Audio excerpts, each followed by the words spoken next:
ناظرین آداب، ہماری آج کی مہمان ایک خاتون سیاستدان ہے جن کا تعلق ضلع بارہمولہ سے ہے۔ اس وقت یہ ڈسٹرکٹ ڈیولپمنٹ کونسل بارہمولہ کی چیئرپرسن ہیں اور جموں کشمیر حج کمیٹی کی بھی چیئرپرسن ہیں۔ ان کا نام ہے سفینہ بیگ۔ سفینہ جی، آپ کسی تعارف کی محتاج نہیں ہے تو لیکن پھر بھی میں نے آپ کا تعارف دے دیا ہے۔ ایک خاتون سیاستدان ہیں۔ ہم کوشش کرتے ہیں کہ خواتین کو بھی یہاں پہ نمائندگی ملے۔ بہت کم خواتین سامنے آتی ہیں جو ہمارے پروگرام میں اپنے آپ کو ایکسپریس کرنا چاہتی ہیں۔ آپ کا شکریہ کہ آپ تشریف لائیں۔ ناظرین کے لیے بھی بتانا ضروری سمجھتا ہوں، حالانکہ وہ آپ کی پہچان نہیں ہے، کہ آپ سابق وزیر ڈپٹی چیف منسٹر مظفر حسین بیگ کی اہلیہ ہیں اور اس وقت آپ کسی پارٹی کے ساتھ آپ کی وابستگی بظاہر نہیں ہے، حالانکہ آپ نے 2022-21 میں Jammu Kashmir peoples conference join کیا تھا، لیکن اس کے بعد آپ نے کہا تھا کہ نہیں، میں انڈیپینڈنٹ ہوں۔ تو آپ اپنا تعارف دے دیں کہ آپ کسی پارٹی کے ساتھ وابستہ ہیں۔ پہلے تو شکریہ بہت بہت آپ کا۔ مجھے لگتا ہے آپ ان چند مردوں میں سے ہوں گے جو عورت کی ہارڈ ورک کو، ان کی ڈیڈیکیشن کو اپریشیٹ کرتے ہیں، تو اس کے لیے بہت بہت شکریہ۔ دیکھیے، سب سے پہلے میں یہ بتاؤں کہ میں وکالت میرا پیشہ تھا، میں نے لاء کیا ہے۔ اس کے بعد میرا LLM ہوا تھا، میں نے ٹاپ کیا تھا یونیورسٹی سے، اور اس کے بعد یہاں LLM میں بھی میں فرسٹ آئی تھی، لیکن کچھ ذاتی وجوہات سے مجھے واپس آنا پڑا، اور اس کے بعد میں نے ہائی کورٹ میں پریکٹس سٹارٹ کی، اور اس کے بعد سیاست کے ساتھ میری کوئی وابستگی نہیں تھی۔ بیگ صاحب کے ساتھ رشتہ جڑنے کے بعد جو ہے، اس کے بعد بھی کافی دیر تک میں نے یہ کوشش کی کہ بیگ صاحب جو ہیں وہ ایک انسٹیٹیوشن ہیں، اور بہت کم لوگ جو ہیں وہ پیسہ، نام، فیم ویم سب چھوڑ کے آتے ہیں سیاست میں کنٹریبیوٹ کرنے کے لیے، اور اس وجہ سے میں نے اپنے آپ کو بہت پیچھے رکھا، مطلب اپنا پروفیشن بھی چھوڑ دیا اور بالکل ڈیڈیکیٹڈ رہی تب تک جب تک مجھے یہ لگا کہ جو ہے بیگ صاحب کا جو رول ہے وہ کمپرومائز نہیں ہو رہا ہے جی۔ لیکن جب مجھے لگا کہ بیگ صاحب کا رول جو ہے کمپرومائز ہو گیا، اور کیونکہ بیگ صاحب، to be very honest, Beg صاحب ایک پروفیشنل ہیں، وہ یہ نہیں جانتے ہیں، ٹرکس نہیں جانتے ہیں، پالیٹکس کے ٹرکس نہیں جانتے ہیں، اور وہ بالکل پروفیشنل طریقے سے کام کرتے ہیں، کیا انہوں نے جتنا ٹائم ان کو ملا۔ لیکن ایز اے وائف مجھے یہ لگا، اور ایز اے اور میں بکاز انسپائر تھی ان کی شخصیت سے، تو مجھے کچھ لوگ اپنے ہی رشتہ دار مجھے کہتے تھے کہ تم بڑی اوور پوزیسو ہو بیگ صاحب کے بارے میں، تم نے جی اپنے آپ کو، اپنی شخصیت کو ختم کر دیا صرف بیگ صاحب کر کے۔ تو مجھے لگتا تھا کہ میرا کیا ہے، میں اگر مرج بھی ہو جاتی ہوں تو کوئی فرق نہیں پڑتا ہے، لیکن اوورآل ایک لارجر انٹرسٹ میں اگر ایک شخص سب کچھ چھوڑ کے آیا ہے کنٹریبیوٹ کرنے کے لیے، تو میری بھی یہ کنٹریبیوشن ہوگی انڈائریکٹلی۔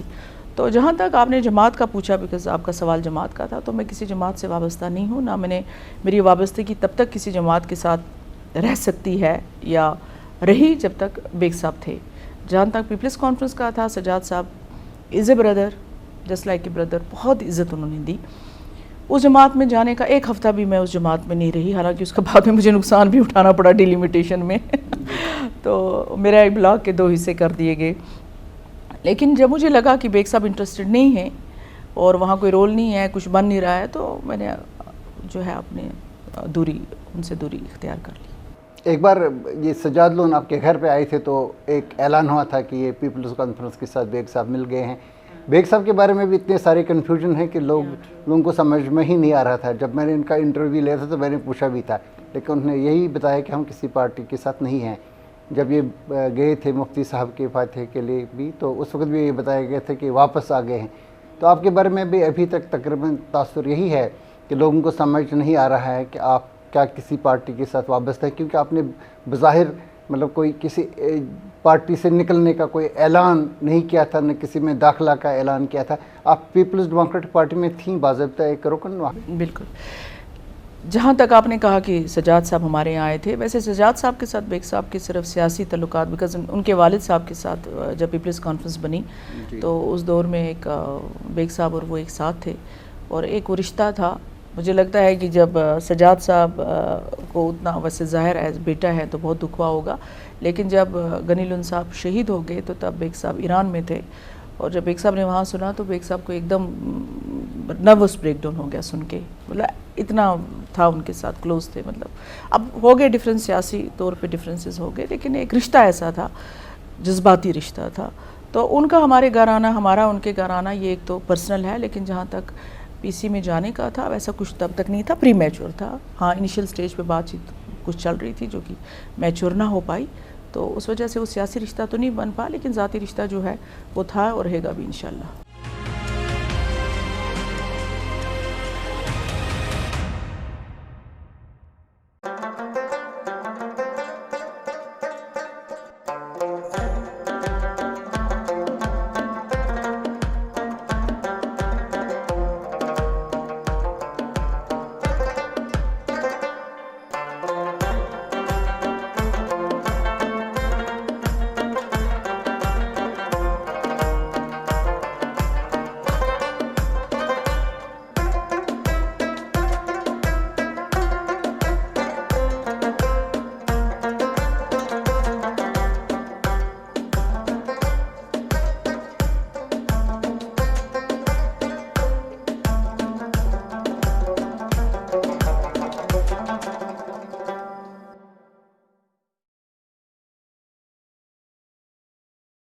جو 2020 کا الیکشن ہوا ڈسٹرکٹ ڈیولپمنٹ کونسل کا، جس میں آپ چیئرپرسن بنی، اس بات کے باوجود کہ آپ ایک انڈیپینڈنٹ کینڈیڈیٹ تھیں اور 3 ہی آپ انڈیپینڈنٹ کینڈیڈیٹس تھے، باقی نیشنل کانفرنس، کانگریس، اپنی پارٹی پی ڈی پی، ان سب کے 2 اور پیپلز کانفرنس کے 3، آپ 3 انڈیپینڈنٹس تھے انکلوڈنگ عرفان حفیظ لون. تو آپ ہی کیسے بنی اس میں؟ کچھ لوگوں کا اندازہ ہے کہ دلی سے سپورٹ تھا، انہوں نے ان سب لوگوں کو جمع کیا، دباؤ ڈالا کہ آپ ان کو منتخب کر لو چیئرپرسن. اصل میں کیا بات تھی؟ پہلے میں آپ کو بتاؤں کہ پہلے انکمپلیٹ رہ گیا جب پی ڈی پی کی، جہاں تک میں بات آپ سے کہوں، پی ڈی پی کا جب محبوبہ جی انٹرسٹڈ تھی کہ میں آؤں ان کے ساتھ، انفیکٹ مفتی صاحب انٹرسٹڈ تھے، 2006 میں وہ مجھے لانا چاہتے تھے پارٹی میں. تو بیگ صاحب تو انٹرسٹڈ نہیں تھے، ظاہر سی بات ہے، ان کے کنسنٹ کے بغیر تو ہو نہیں سکتا تھا. اس کے بعد پھر جب پارلیمنٹ الیکشن تھا تو مجھے اڑی میں ہمارا کچھ خاص ووٹ نہیں ہوتا تھا پی ٹی پی کا، تو وہاں پر مجھے کمپین کے لیے میں گئی تو اچھا خاصا ووٹ ہمیں ملا. اس کے بعد مفتی صاحب انٹرسٹڈ تھے کہ میں فارملی جوائن بھی کروں اور انفیکٹ کنٹیسٹ بھی کروں.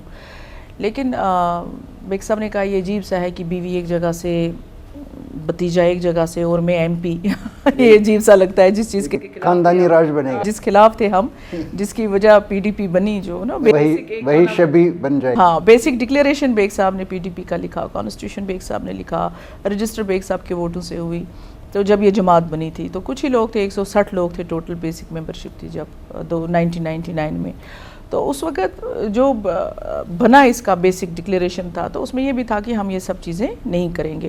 تو ظاہر سی بات ہے وہ چیزیں تو ہو نہیں پائی. پھر اس کے بعد جو بیگ صاحب کا سرجری ہوئی بیک کی، سلپ ہو گئے، تو فتح محبوبہ جی 1-2 بار 3-4 بار، بہت ان کی کٹسی تھی، رسپیکٹ تھی، ابھی بھی رسپیکٹ ہے، ہم ایک دوسرے کی بہت عزت کرتے ہیں، بیگ صاحب بھی ان کی بہت رسپیکٹ کرتے ہیں، وہ بھی مجھے لگتا ہے کہ انہوں نے وہ رشتہ مینٹین رکھا ہے. تو اس کے بعد محبوبہ جی آئے، انہوں نے کہا کہ آپ ایسا کریں کہ ان کو میرے ساتھ دیں. تو میں نے محبوبہ جی سے کہا تھا کہ as it doesn't look nice, میں مطلب بیگ صاحب کی بیوی ہوں تو آپ مجھے کوئی کانسٹیٹیوشنل پوزیشن دے دیں، ٹھیک ہے میں آرگنائزیشن کے لیے کام کروں گی.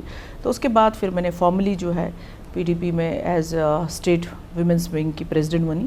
2008 کی بات ہے؟ 18 کی بات، 18 کی بات ہے. اس کے بعد جوائن کیا وہ جوائن کیا کرنا تھا، کام کیا، سٹارٹ کیا، تو کرتے رہے، کافی دیر تک چلتا رہا ہمارا سلسلہ اسی سے. تو یہ میرا سوال یہ تھا کہ چیئرپرسن ڈسٹرکٹ ڈیولپمنٹ، دیکھیے اب جب محبوبہ جی باہر آئی 2019 کا جو ہوا ایپیسوڈ، تو میں یہاں کچھ چیزیں کہنا بھی چاہتی ہوں آن ریکارڈ کہ بیگ صاحب اور محبوبہ جی کے درمیان تھوڑے ڈفرینسز سٹارٹ ہو گئے. جس وقت محبوبہ جی اور بیگ صاحب جب فاؤنڈیشن ڈے تھا تو کچھ بولا تھا محبوبہ جی نے، تو تھوڑا دوری سٹارٹ ہونے لگی. تو اس کے بعد کیا ہوا کہ پھر 2019 ہو گیا. 2019 کے بعد آپ کو پتہ ہے کہ نہ موبائل تھا، نہ فون تھا، کوئی کانٹیکٹ نہیں تھا. جب ان کی بیٹی ان کے ساتھ کانٹیکٹ نہیں کر سکتی تھی تو بیگ صاحب ان کے ساتھ کیسے رابطے میں رہتے. پھر بیگ صاحب نے 2019 کے بعد بولا، لوگوں کو بھی کہا کہ بھائی جو چیزیں آپ کہتے ہو کہ 370 واپس آئے گا، یہ آئے گا، وہ چیزیں 371 میں ہیں. ہاں 371 میں وہی پروویژن ہے. اگر ہمیں تمام پارٹیز کو مل کے گورنمنٹ آف انڈیا سے کوئی چیز مانگنی ہے تو ہم کہیں گے کہ بھائی آپ کا ایجنڈا تھا 370 ختم کرنا، لیکن کشمیر کو ایٹ پارٹ ٹریٹ کریں ود ادر اسٹیٹس جو اسپیشل پروویژن میں 371 کا. بیگ صاحب واز دا فرسٹ پرسن جب انہوں نے ایک اسٹیٹمنٹ دیا آپ کو یاد ہوگا جب ٹی وی پہ انٹرویو تھا تو بیگ صاحب کا اور محبوبہ جی کا کوئی رابطہ تھا نہیں, کسی قسم کا کوئی رابطہ نہیں تھا. تھوڑا بہت ڈفرینسز تھے لیکن رابطہ بھی کیسے ہو سکتا ہے جب ڈفرینسز تھے. تو اس کے بعد جب محبوبہ جی واپس آئی تو ظاہر سی بات ہے جب میں محبوبہ جی سے ملی, محبوبہ جی واز ان ٹچ. بعد میں جب موبائل وغیرہ سٹارٹ ہوئے تو محبوبہ جی اور بیگ صاحب تھوڑا ان کی ہوگی سٹارٹ بات چیت کافی دیر کے بعد. تو اس وقت تھا کہ ہم ملیں گے, بیٹھیں گے, آگے سوچیں گے کیا کرنا ہے کیا نہیں, وہ نہیں ہو پایا. لیکن مجھے محبوبہ جی نے بلا کے کہا کہ ڈی ڈی سی کے الیکشنز ہیں, آپ لڑو. میں نے کہا کہ ایم ایل اے نہیں لڑا تو ڈی ڈی سی کہاں لڑوں گی میں. کہا نہیں آپ لڑیں ڈی ڈی سی. تو اگر دیکھا جائے تو انہوں نے مجھے اس مصیبت میں ڈالا. تو ڈی ڈی سی کا الیکشن جو ہے پی اے جی ڈی ہوتا تھا, پی اے جی ڈی کا ان کو مینڈیٹ وغیرہ کرنے تھے. تو لوگوں نے یہ بھی کہا کہ مظفر بیگ کی بیوی کو پی اے جی ڈی کا مینڈیٹ نہیں ملا تو اس لیے انہوں نے یہ چھوڑ دی. یہ بات یہ حقیقت نہیں ہے, اتنے چھوٹے نہیں ہیں بیگ صاحب کی میرے مینڈیٹ. اگر مجھے مینڈیٹ ہی دلوانا تھا اسمبلی کا دلواتے اور کسی چیز کا دلاتے. تو ڈی ڈی سی کا میں کمپین سول سوسائٹی نے سٹارٹ کر دیا واگورا, کیونکہ واگورا میں جب قیوم وانی صاحب کا پارلیمنٹ الیکشن تھا تو میں انچارج سنگراما تھی. تب بشارت صاحب چلے گئے تھے نیشنل کانفرنس میں, تو سنگراما میں کوئی نہیں تھا تو مجھے انچارج بنایا گیا. تو میں نے وہاں کام کیا. جب میں نے وہاں کام کیا تو ظاہر سی بات ہے گڈ ول ہوا, لوگوں کو ہوا. تو لوگوں نے پھر ڈیمانڈ کی بیگ صاحب کو آ کے کہ آپ ہمیں یہ کینڈیڈیٹ دے دو, کیونکہ 3 سیٹیں ہوئی تھی وہاں پر, Baramulla, Narwa block, Baramulla and then Wagoora Kreeri. تو انہوں نے سوچا کہ کہیں یہ بارہمولہ اور ناروا نہ چلی جائے. تو جب پی ڈی پی کی جگہ خالی ہو گئی, جب ہم تھے وہاں پہ 2000 جب یہ ڈی ڈی سیز کا الیکشن ہوا, جی اس کے بعد کیا ہوا کہ جس وقت پہلی لسٹ آئی ڈی ڈی سیز کی, جب پہلی لسٹ آئی تو it was only national conference, P D P کا نام و نشان نہیں تھا. جی اس پہ بیگ صاحب نے محبوبہ جی سے کچھ باتیں کہی جو کہ میں مناسب نہیں سمجھتی ہوں کیونکہ ان دونوں کے درمیان کی کنورسیشن ہے. لیکن اتنا میں بتاؤں کہ انہوں نے کہا تھا کہ اچھا نہیں رہے گا, جماعت کے لیے اچھا نہیں رہے گا آپ کو آگے, لیکن اگر آپ کو میں پیٹرن ہوں اس پارٹی کا, اگر آپ کو میری ایڈوائس کی ضرورت نہیں ہے, فاروق صاحب کی ایڈوائس کی ضرورت ہے تو آپ انہیں سے لیجیے, اس میں برائی نہیں ہے, وہ بھی ہمارے سینئر پولیٹیشین ہیں. لیکن جماعت کے لیے بہتر نہیں رہے گا. اور کئی چیزیں پھر جو بیگ صاحب نے کہی تھی وہ لیٹر آن پر ثابت بھی ہوگی. پی اے جی ڈی کا حشر کیا ہوا, الیکشنز کیسے لڑے گے, اکیلے محبوبہ جی اکیلی رہے گی, جی اکیلی رہے گی نا محبوبہ جی. تو پھر اس میں پھر میں پیچھے ہٹنا چاہتی تھی. میں نے لوگوں کو بلایا کہ آپ کو انڈیپینڈنٹ کینڈیڈیٹ دے دو, ہم سپورٹ کریں گے, میں کانٹیسٹ نہیں کروں گی. بٹ ان لوگوں نے مانا نہیں. میں نے کانٹیسٹ کیا, آپ کو پتہ ہے اتنا پروپیگنڈا ہوا. پی اے جی ڈی سو کالڈ, انہوں نے کہا جی مظفر بیگ نے 370 ختم کیا, مطلب ایسا کمپین ہوا. یہ بات کہاں سے شروع ہوئی کہ مظفر بیگ نے 370 پی اے جی ڈی جب میں نے کانٹیسٹ کیا, جی اس کے بعد بچی کچھ کسر ہمارے رشتہ داروں نے ختم کر دی, ویڈیوز لگا کے کہ یہ ہے. مطلب میری بیگ صاحب کے ساتھ میں نے نکاح کیا, مجھے لگتا ہے کہ کچھ لوگوں کی نظر میں یہ لگتا ہے کہ میں نے سب سے بڑا عظیم گناہ کر دیا ہے نکاح کر کے. ایک لیڈی ہوں نا, اس پہ انگلی اٹھانا آسان ہوتا ہے. تو کبھی کبھی میں, اب جب کہ مجھے 3 سال کا تجربہ ہے, 4 سال کا وہ میں بات آپ سے بات کروں, کبھی کبھی میں سوچتی ہوں کہ ہم یہ کہتے ہیں کہ ہم کشمیر کی سوسائٹی لبرل ہے as compare to other societies, لیکن اتنا ایڈوانس ہونے کے بعد بھی جب کہ لوگ کہتے ہیں مارس پہ رہیں گے, فلانی جگہ رہیں گے, ایک عورت کے لیے کتنی ڈیفیکلٹیز ہیں, ہر پروفیشن میں ڈیفیکلٹیز, ولنریبلٹی بہت زیادہ رہتی ہے, اتنی ڈیفیکلٹیز ہیں, بیکاز ہر ایک لگا رہتا ہے یہ کرنے میں کہ یہ عورت ہے. بھائی کچھ لوگوں کا مائنڈ سیٹ یہ بھی ہے, میں نے اپنے کانوں سے سنا ہے, یہ عورت ہے اس کے پیچھے کون چلے گا. عورت اور مرد کی بات نہیں ہے. آپ دیکھیے, مطلب اگر ہم مذہب کی بات کریں, ہر مذہب میں عورت کو اتنا بڑا مقام دیا گیا ہے, رسپیکٹ دی گئی ہے. اسلام میں تو بہت ہی اسلام میں تو بہت زیادہ, پروفٹ نے تو ایون مجھے لگتا ہے عورتوں کو تمام رائٹس دیے. جی مطلب ہمارے پاس حضرت عائشہ کی ایگزامپل ہے, حضرت خدیجہ رضی اللہ تعالیٰ کی ایگزامپل ہے, کئی ہیں. تو اگر اس ڈسکشن میں جائیں تو لمبا ہو جائے گا.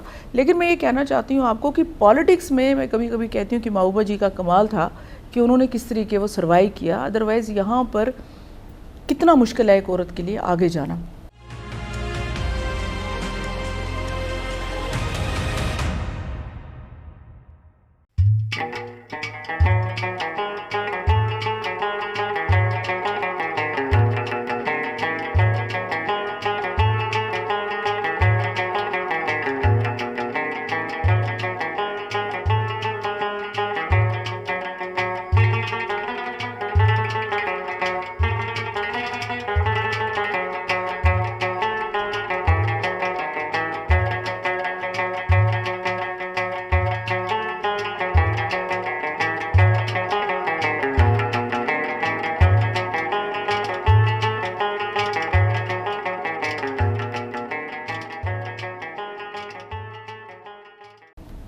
میں نے جب DDC الیکشن جیتا تو آپشن نہیں تھا. میں یہ نہیں کہتی ہوں کہ میری باقی ساتھی تھے وہ کمپیٹنٹ نہیں تھی, آپشن یہ نہیں تھا کہ ظاہر سی بات ہے NC PDP کو نہیں سپورٹ کرتی, PDP NC کو سپورٹ نہیں کرتی, دین وہ PC کو سپورٹ نہیں کرتے, تو یہ ایک قسم کی PAGD تھی لیکن ایک دوسرے کو سپورٹ نہیں کرتے. تو ہاں میں ایک نیچرل چوائس تھی کیونکہ میں انڈیپینڈنٹ تھی, تو میں ایک نیچرل چوائس تھی, تو سب کو لگا کہ چلو یہ انڈیپینڈنٹ ہے, ہمارے لیے کوئی تھریٹ بھی نہیں ہے, تو اسی کو سپورٹ کریں گے.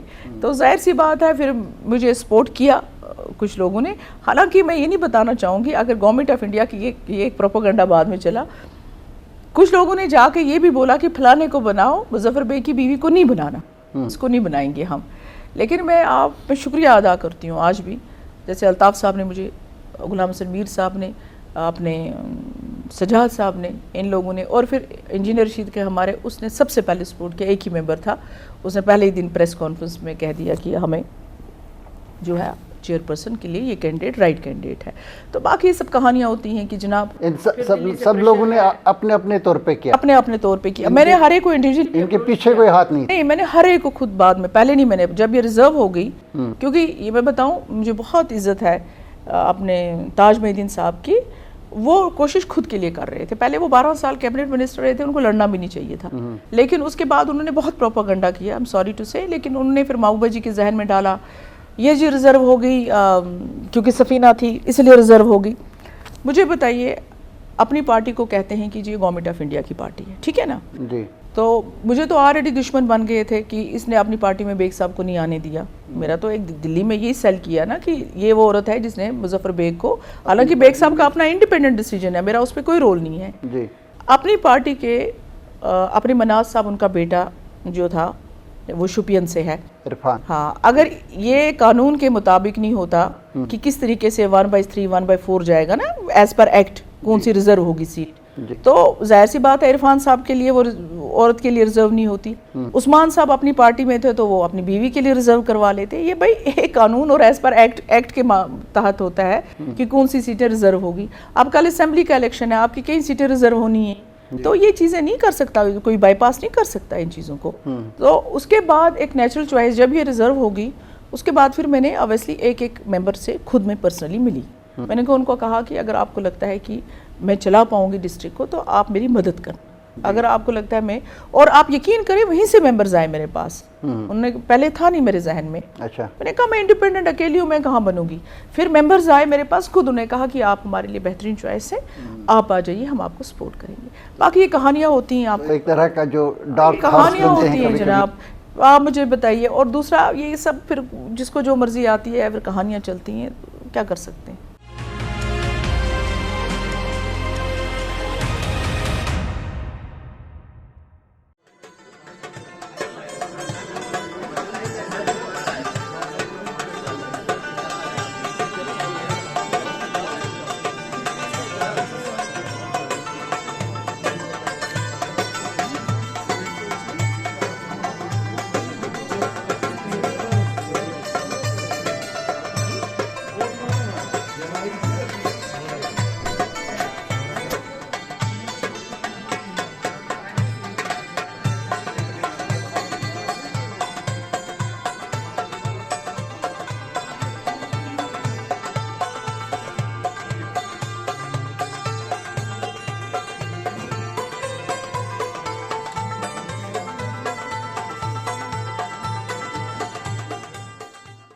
ایک شک کا ماحول پیدا ہوا تھا محبوبہ جی کے چلے جانے کے بعد. جو بلدیاتی الیکشن ہوا, اربن لوکل باڈی الیکشن, تو اس وقت جو گورنر تھے تو انہوں نے پہلے سے ہی ہمارے ایک دوست کے بارے میں بتا دیا کہ وہ امریکہ سے پڑھے لکھے ایک آ رہے ہیں, وہی میئر بننے جا رہے ہیں.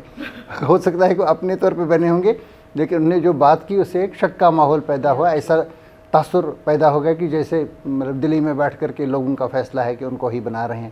ایسا کبھی کبھی ہو جاتا ہے کہ لوگ ان باتوں کو لے کر کے شک کے دائرے میں لاتے ہیں. لیکن 26 اگست 2022 کو جو فیصلہ لیا حج کمیٹی نے, مطلب جن کو جموں کشمیر حج کمیٹی کا چیئرپرسن چننا تھا, تو اس میں آپ کو باضابطہ طور پہ بھارتیہ جنتا پارٹی کے چودھری طالب حسین صاحب اور رفیق چشتی, ان لوگوں نے آپ کو سپورٹ کیا. تو آپ کو لگ رہا ہے کہ آپ ایکنالج کر رہے ہیں بی جے پی کا جو آپ کو سپورٹ ملا, جن کی وجہ سے آپ چیئرپرسن بنی جموں کشمیر حج کمیٹی. پی جی پی کا سپورٹ نہیں ملا مجھے بتاؤں میں آپ کو, تب ایم ایل ایز جو ہوتے تھے نا, ایک الیکٹڈ ریپرزنٹیٹیو لینا تھا ایم ایل ایز کی کیٹیگری میں, جی, تو اس میں مجھے ایل جی صاحب نے نامینیٹ کیا. یہ سارے ممبر جو نامینیٹ کیے ہیں یہ ایل جی صاحب, آنریبل ایل جی صاحب نے نامینیٹ کیا. اس میں حسنین مسعودی بھی تھے, مطلب نیشنل کانفرنس کے ایم پی, ایک ایم پی لینا تھا, جی, ایک یہ لینا تھا الیکٹڈ ریپرزنٹیٹیوز جو ہیں, اور اسی طریقے سے اویسلی 2 بی جے پی کے انہوں نے اکاموڈیٹ کیے, ایک ہمارے شیعہ کمیونٹی کے تھے اور ایک اسکالر تھا, مطلب کتاب اسلامک اسکالر تھے اننت ناگ کے. تو وہاں پہ کیا ہوا کہ کہتے ہیں 2 کی لڑائی تیسرے کی جیت, کیا کہوں ایکچولی وہ ایک میں آپ کو بتاؤں رات کے 9 کی 10 بجے میں واپس آئی بارہمولہ سے. مجھے بیگ صاحب نے کہا فلانے صاحب آپ کو فون کر رہے تھے, انہوں نے کہا آپ بات کرو. تو میں نے کہا اچھا ٹھیک ہے, میں نے ان سے کال کیا تو انہوں نے کہا کہ ہم نے یہ ڈیسائیڈ کیا کہ آپ بنیں گی. میں نے کہا نہیں یہ نہیں ہو سکتا ہے, مجھے آلریڈی ڈسٹرکٹ ہے, بچے ہیں, فیملی ہے, مجھے پرابلم ہو جائے گی, میں رسپانسبلٹی نہیں لے سکتی ہوں. کہا نہیں ہم نے ڈیسائیڈ کیا. میں نے کہا نہیں, کہا پھر آپ اس کا مطلب آپ ہماری ججمنٹ پہ آپ کو بھروسہ نہیں ہے. میں نے کہا مجھے آپ کی بہت عزت کرتی ہوں. اچھا جب پہلی میٹنگ تھی حج کمیٹی کی تو میں اتنی ڈیسپریٹ تھی, میں نے ان کو کہا کہ آپ ایسا کریں, 2 ایم پیز ہیں, ایک ایکس ایم پی ہے طالب صاحب اور ایک پریزنٹ ایم پی ہے مسعودی صاحب. اب 6 لوگ ہیں, اب اس میں کون سا اتنا بڑا کوئی الیکشن ہے جس میں ہم نے یہ سوچنا ہے, آپ دونوں میں سے ابھی ڈیسائیڈ کرو کون بنے گا, ہم فائنلائز کریں گے. اب یہ میری اپروچ تھی. تو اب اس میں بھی جو لوگ ہیں نا, اس میں بھی کہیں گے دلی کا ہاتھ ہے, گھر میں بیٹھے ہوتے ہیں نا پھر کہانیاں بناتے ہیں, فلانے کا ہاتھ ہے, پھر ہوم منسٹر نے کیا ہوگا. کیا مطلب کشمیر میں it's so unfortunate part of our history کہ یہاں ہم ایک دوسرے پہ اتنا شک کرتے ہیں اور پھر کہانیاں بناتے ہیں, گھر میں کچن میں بیٹھ کے, حمام میں بیٹھ کے ہم کہانیاں بناتے ہیں. اچھا کسی سے بھی کنفرم کر سکتے ہیں. میں نے کہا, وہ کہتے ہیں آپ کو بڑی جلدی ہے میڈم. بدوری صاحب ہمارے سیکرٹری تھے ریونیو کے. میں نے کہا نہیں بس ہم ممبر ہیں, کریں فائنل 2 ایم پیز ہیں, کوئی بھی بنا لو. تو نے کہا وہاں پر سب نے آبجیکشن اٹھائی, نہیں جی ہم اگلی دفعہ کریں گے, ابھی یہ کون سی جلدی ہے, یہ ہے وہ ہے. میں نے کہا ٹھیک ہے, میں چلی گئی. اب وہ چلی گئی. اب جب انہوں نے مجھے فون کیا, میں نے کہا نہیں ایسا ہو نہیں سکتا, مجھے مشکل ہے, آپ بڑے ہیں, میرے سینئر ہیں, آپ میں سے کوئی بھی بنے, مجھے کوئی اعتراض نہیں ہے, مجھے کیا ہوگا, میرے لیے کافی ہے, میں ممبر ہوں, دیٹس اٹ. پھر اس کے بعد انہوں نے کہا دوسرے دن, کہانی میں آپ کو صبح فون کروں گا. صبح مجھے سب کے فون آ گئے ایکسیپٹ مسعودی صاحب. تو ان کے فون آ گئے, کہا ہم سب نے ڈیسائیڈ کیا آپ بنیں گی. میں نے کہا اچھا ٹھیک آپ ہولڈ کریں, میں آ رہی ہوں.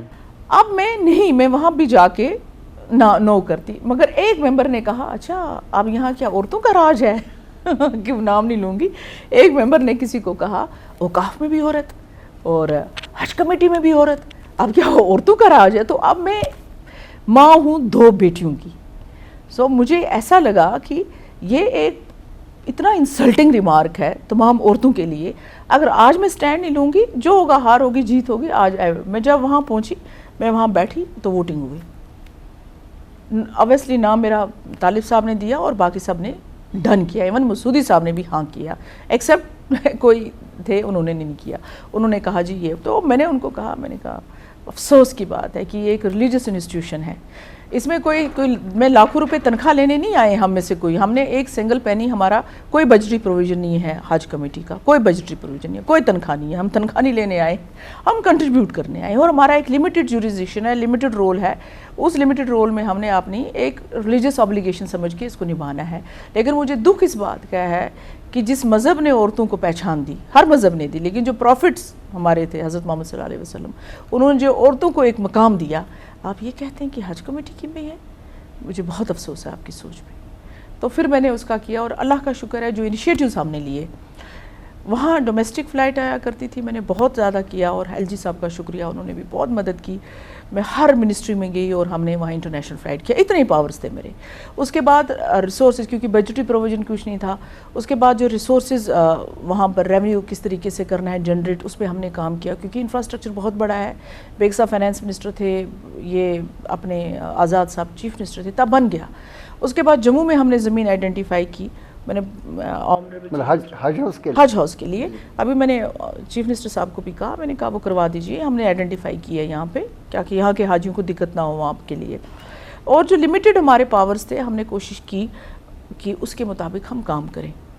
اپنا پیٹرول, ہم نے خرچہ نہیں لیا ان سے, کوئی باہر کی حج کمیٹیز کو 2-2 لاکھ روپیہ ہوتا ہے چیئر پرسن کو, ہم نے وہ چیزیں نہیں کی. تو پھر اس کے بعد کیا، اچھا جناب یہ ہے نا بی جے پی کے کلوز، ہاں اس لیے بن گئی، یہ ہے نا فلانے کے کلوز اس کے بن گئی، یہ ہے نا فلانے کے. آج ہمارے چیف منسٹر صاحب جو ہیں کتنی کوشش کرے، آپ کو اگر کام کروانا ہے، ہماری تو سیلری کمپوننٹ بھی گورنمنٹ آف انڈیا دیتا ہے.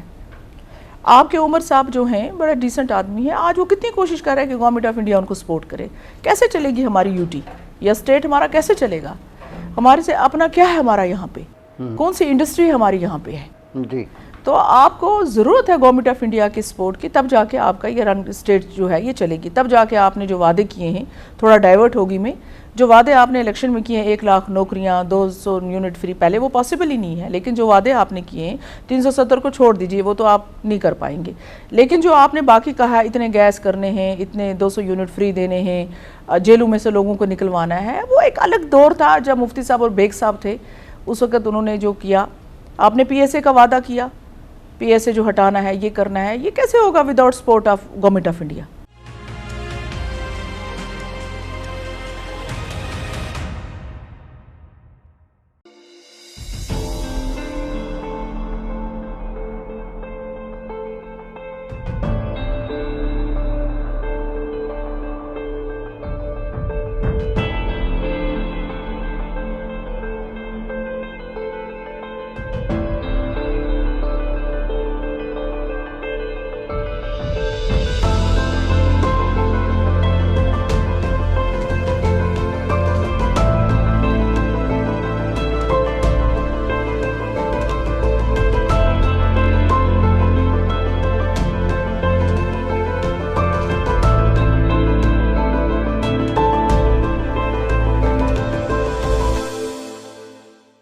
ہم آئیں گے اس کی طرف. کوئی تقریباً میرے خیال سے 10 سال بیت چکے ہوں گے جب سری نگر ایئرپورٹ پہ، جس کو شیخ العالم انٹرنیشنل ایئرپورٹ کا نام بھی دیا گیا تھا، جو بعد میں لیا نہیں گیا وہ نام، لیکن یہ شروعات کی گئی تھی کہ یہاں سے ڈائریکٹلی وہاں دبئی یا شارجہ کے لیے فلائٹس جاتی تھیں اور وہاں سے وہ جدہ جاتی تھی. لیکن بعد میں یہ سلسلہ منقطع ہو گیا. اب جو بھی جاتے ہیں یہاں سے دلی اور دلی سے پھر جدہ جاتے ہیں. تو as chairperson Jammu and Kashmir حج کمیٹی، اس میں آپ نے کوئی کوشش کی کہ یہ ہیسل فری بنے جموں کشمیر کے حجاج کے لیے، عازمین کے لیے؟ دیکھیے، ہماری ایک ہی میٹنگ ہوئی تھی تمام انڈیا کے جو حج کمیٹی کے چیئرپرسنز اور ایگزیکٹو آفس سے، سمرتی ایرانی جی سے. جی. تو اس میں جو ہے، جو میں نے پوائنٹس اٹھائے تھے وہ کسی حد تک ایڈریس ہوئے، لیکن ان کو میں نے، کیونکہ اس کے بعد کوئی میٹنگ ہوئی نہیں، کوئی میٹنگ نہیں ہوئی، تو میں نے الیکشن سے پہلے 1-1.5 مہینے پہلے اپنا ریزگنیشن بھیجا تھا آنریبل ایل جی صاحب کو. انہوں نے ایکسیپٹ نہیں کیا. اسمبلی الیکشن سے پہلے؟ ہاں، میں نے بھیجا تھا کیونکہ میں نے یہ سوچا کہ حکومت کوئی آئے گی تو اچھا نہیں لگتا. تو اس کے بعد میں نے ریزگنیشن بھیجا تھا ان کو، انہوں نے نہیں ایکسیپٹ کیا. انہوں نے کہا آپ کام کیجیے. تو پھر اس کے بعد میں نے کوئی میٹنگ اٹینڈ نہیں کی. ٹل ڈیٹ میں نے کوئی میٹنگ اٹینڈ نہیں کی، مطلب خادمس کے انٹرویو ہوئے وغیرہ، میں نے اپنے آپ کو ڈسٹینس رکھا. اس کے بعد میں چیف منسٹر کو بھی میں نے کہا کہ دیکھیے، آپ آج تک حج کمیٹیز کو جو ہیں ہیڈ کرنے والا جو ہے چیف منسٹر رہا ہے، تو آئی ایم دا فرسٹ جو اپارٹ فرام چیف منسٹر جو ہیڈ کر رہا ہے. میری یہ کوشش یہ رہی، میں پی ایم او میں گئی، میں نے وہاں جتیندر سنگھ جی کو کہا، میں نے کہا آپ کہتے تھے 370 ہے تو اس وجہ سے ہو کے یہ فلائٹس جو ہیں، مطلب ایک تھا ایک یوں ہی جسٹ میں نے کہا 370 کا ایک چلاتے تھے سب لوگ، جناب اس وجہ سے سعودیہ ایئر لائنز وہاں نہیں آئیں گی. اب 370 بھی ختم کیا، اب تو آپ کے کہنے کے مطابق جموں کشمیر ہندوستان سارا اکٹھا ہی ہے، تو اب سعودیہ ایئر لائنز ہمیں آنی چاہیے. جی. کہا جی یہ عام لوگوں کو پتہ نہیں ہوتا، اس میں سول ایویشن کی منسٹری ہے، وہاں جو ٹینڈر ڈالے گا تو ٹینڈر اسی کے مطابق ٹینڈرز الاٹ ہوتے ہیں. اب وہاں سعودیہ ایئر لائنز تو پہلے ڈالتا نہیں ہے، بالکل نہیں ڈالتے. جموں کشمیر کے لیے سعودیہ ایئر لائنز نہیں ڈالتی ہے. جی. پہلے ڈالتی تھی گو، اسپائس جیٹ، انڈیگو. یہ تھا ان کا کمپٹیشن تھا. پھر گو کا کیا حال ہوا، تو اس کے بعد رہے گی ہماری اسپائس جیٹ. لیکن ہماری ایک کوشش ہوئی کہ ہم نے انٹرنیشنل فلائٹ وہاں کی. اس کے بعد میں نے ان سے یہ کہا کہ آپ صرف حج کے دوران اس کو انٹرنیشنل ایئرپورٹ کرتے ہیں، باقی جو عمرہ کے ہمارے لوگ جاتے ہیں ان کو بڑی دقت ہوتی ہے. کیونکہ ان کو کبھی حیدرآباد، کبھی اہل آباد، کبھی کہیں احمد آباد، پتہ نہیں کہاں ٹیڑھا میڑھا جانا پڑتا ہے، بڑی دقت ہوتی ہے. اب یہ میرا کام ہے کہنا، کرنا تو ان کا کام ہے. یہ میں نے چیف منسٹر کی نوٹس میں بھی لایا، میں نے ایل جی صاحب کی نوٹس میں بھی لایا کہ آپ یہ بات وہاں اٹھائیے، ہمارے عمرہ کے جو ہیں ان کو دقت ہوتی ہے، کم سے کم ان کی فلائٹس کو کریں کچھ. اچھا، اس کے بعد میں نے سمرتی جی کو یہ بھی کہا کہ آپ ہمیں